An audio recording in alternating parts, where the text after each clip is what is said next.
नमस्कार दोस्तों, स्वागत है हमारे वीडियो में। इस वीडियो में बात करेंगे दोस्तों रीट एग्ज़ाम 2025 के लिए। आपके पास अब कम से कम 15 दिन मुश्किल से बचे होंगे, लेकिन मैं एक ट्रिक बताने वाला हूं इस वीडियो में, जिसमें आपको 10 दिन भी मेहनत आपने कर ली तो आपका पात्रता परीक्षा पास कर लेंगे आप। ये ट्रिक बहुत बढ़िया है। ये ट्रिक सिर्फ इसी एग्ज़ाम के लिए काम आ सकती है, क्योंकि इसमें माइनस मार्किंग भी नहीं है। दूसरा, इसमें जो है वो सिलेबस भी थोड़ा ईजी है दूसरों के मुकाबले। तो मैं आपको आसान ट्रिक बता दूंगा। और इसमें एक ये भी ऑप्शन है कि आपके नंबरों का इसमें कोई महत्व नहीं है, सिर्फ पासिंग मार्क आपको चाहिए, चाहे ज़्यादा हो या नहीं हो, लेकिन पास होना ज़रूरी है।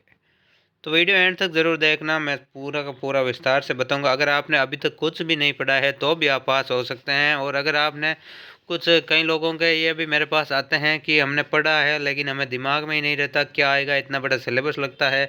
तो मैं आसान ट्रिक आपको बता देता हूँ। तो चलिए वीडियो शुरू करते हैं। तो दोस्तों, सिलेबस आपको पता ही होगा। अब अगर आपने फॉर्म लगाया है तो चाहे फर्स्ट लेवल के से हो आप या सेकंड लेवल से हो, आपको सिलेबस तो पता ही होगा। कुछ चीज़ें दोनों लेवल में कॉमन है, जैसे कि 3 चीज़ें दोनों लेवल में कॉमन है।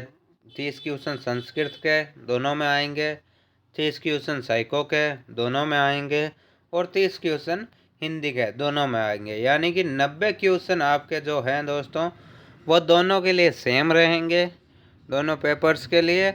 और बाकी के जो बचते हैं 60 क्वेश्चंस, क्योंकि 150 क्वेश्चंस का ये पूरा पेपर आएगा। आपको पता है 150 ही नंबर, 150 ही क्वेश्चन का पेपर है। तो बाकी के 60 क्वेश्चन जो है वो, अगर सेकंड लेवल से आप हैं तो आपके लिए ये जीके वगैरह के होंगे, और थोड़े बहुत सब्जेक्ट जो भी आपका है उसके हो सकते हैं। और अगर आप साइंस से हैं तो ये 60 क्वेश्चन आपके साइंस के होंगे। साइंस मैथ जो भी आपके, उनके मिलाकर ये क्वेश्चन आएंगे। तो मैं पूरा डिटेल में आपको बता देता हूँ क्या ट्रिक है जिससे आप पास हो सकते हैं, चाहे किसी भी लेवल में क्यों ना हो। तो पहले बात कर लेते हैं दोस्तों संस्कृत के क्वेश्चन की। 30 क्वेश्चन आएंगे, दोनों लेवल के लिए आएंगे। तो मैं साथ ही में ही आपको बता देता हूँ, ज़्यादा आपका वक्त नहीं लूँगा, तो बता देता हूँ। संस्कृत आपने अगर बचपन में कोई भी पढ़ी है, आप इस सिलेबस की संस्कृत को अभी मत पढ़िए। अगर आपने अभी तक पढ़ाई बिल्कुल भी नहीं की या बहुत कम की है तो सिलेबस की संस्कृत मत पढ़िए। जो स्टूडेंट की किताबें हैं ना, 5वीं 6वीं वाली, 7वीं 8वीं वाली जो किताबें हैं ना, आपको कहीं पे मिल जाएगी। अगर आपके घर में कोई छोटा भाई बहन कोई भी है तो उनके पास मिल जाएगी। उनकी जो संस्कृत है वो, उनके जो पार्ट होते हैं उनको आप एक बार पढ़ लीजिए, दिमाग थोड़ा सा दिमाग लगा के पढ़ लीजिए। नॉर्मल ऊपर से ही संस्कृत आने वाली है, इतना कोई गहराई में डीप में जाने की ज़रूरत नहीं है। सिलेबस में थोड़ा ज़्यादा डीप में दिया हुआ रहता है, लेकिन उतना कभी नहीं आता है। मान लीजिए संस्कृत वो आपने पढ़ी, थोड़ा ध्यान से पढ़ लीजिए, टाइम कम है आपके पास इसीलिए बोल रहा हूँ। तो 30 में से आपके 18 क्वेश्चन लगभग आपके इसमें, आप इसमें करेक्ट कर सकते हैं। पहले आप एक ही चीज़ का फोकस कीजिए, जो आ रहा है अच्छे से क्वेश्चन पढ़िए, क्योंकि नेगेटिव मार्किंग है नहीं। ऐसे ही तुक्का मत लगाइए, पहले तुक्का मत लगाइए। 18 क्वेश्चन आप कोशिश करिए कि कम से कम 18 या 15 तो कम से कम पूरे के पूरे राइट करें। बाद में एक बार के लिए आप, अगर आपको नहीं आ रहा है, बाद में 15 हो गए राइट, आगे का नहीं आ रहा है तो एक बार आगे बढ़ जाते हैं। अब बात करते हैं साइको की। साइको दोनों में सेम आएगी, आपको पता ही होगा। तो साइको में जो बाल विकास के क्वेश्चंस आते हैं, बाल बुद्धि वगैरह के, ये तो बहुत नॉर्मल है। अगर आपने थोड़ा सा दिमाग भी लगाया कई क्वेश्चन में, तो क्वेश्चन में ही उत्तर उसका छिपा हुआ रहता है।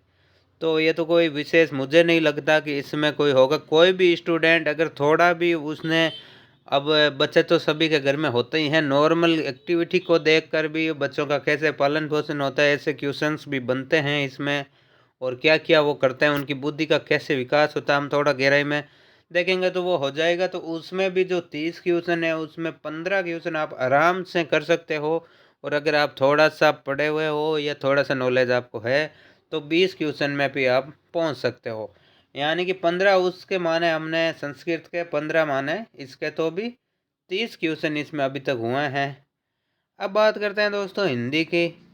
हिंदी में थोड़ा सा क्या है कि 5-5 क्वेश्चन आपके, आपको पता ही होगा। 5 क्वेश्चन विलोम शब्द मुहावरे के, 5 क्वेश्चन तत्सम तद्भव के, ऐसे करके ही क्वेश्चन आते हैं। कुछ हिंदी बाकी 10-12 क्वेश्चन हिंदी लिपि वगैरह वो क्या हिंदी के जो भी भाषा से संबंधित आते हैं।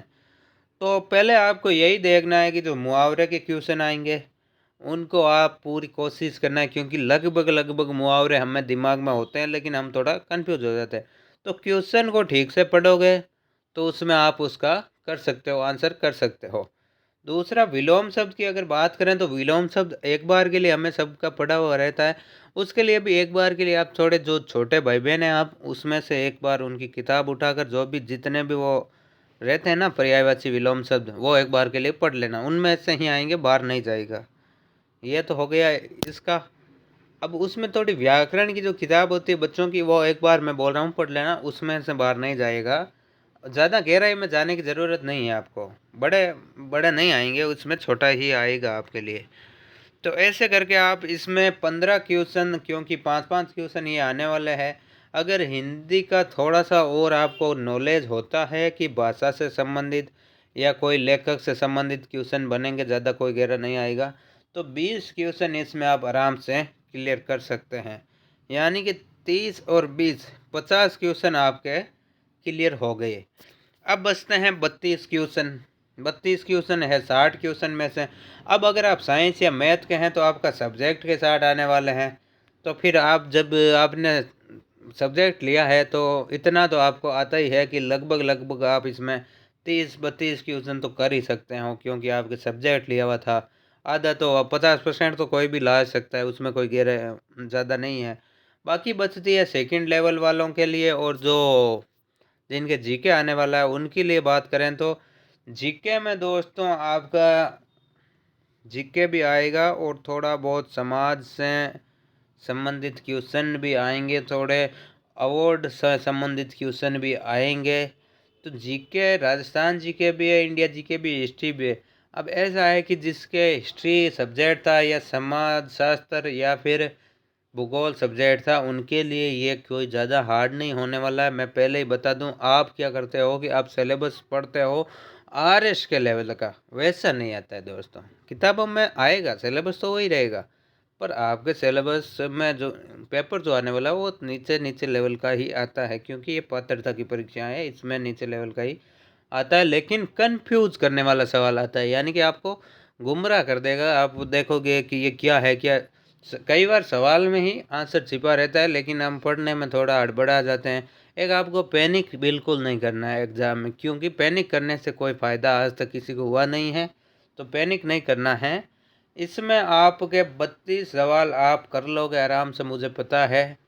अब बचते हैं कि लगभग 82 सवाल आपके हो गए, यानी पासिंग मार्क हो गए। अब जो भी सवाल बचते हैं उनको भी ऐसे टिप्पा नहीं देना है, उनको एक बार फिर से पूरा पढ़ो। जो भी आपके बचे हुए सवाल हैं उनको भी एक बार पूरा पढ़ो, और फिर उनमें जो क्वेश्चन में जो आंसर आपको लग रहा है, श्योरिटी लग रही है, उसको ही आप उसका ही उत्तर दीजिए और गोला भरिए, ताकि और छोड़ना तो बिल्कुल है ही नहीं, क्योंकि माइनस मार्किंग है नहीं। अगर एक भी टिप्पा चलता है तो भी आपके काम आता है, छोड़ना नहीं है। ये जो मैंने ट्रिक बताई ये सबसे आसान ट्रिक है, इससे आसान कुछ नहीं है। इससे आसान तो नींद लेना भी नहीं है। ये ट्रिक सबसे आसान है। आप छोटे बच्चों की, भाई बहनों की किताबों को थोड़ा एक बार पढ़ लीजिए, 10 दिन का टाइम बचा है।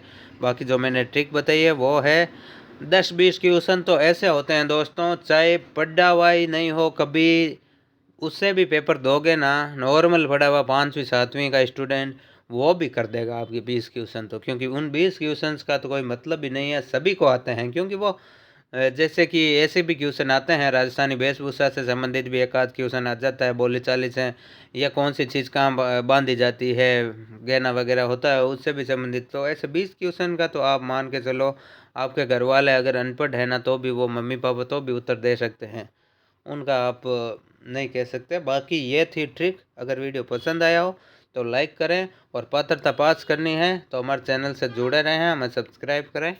धन्यवाद।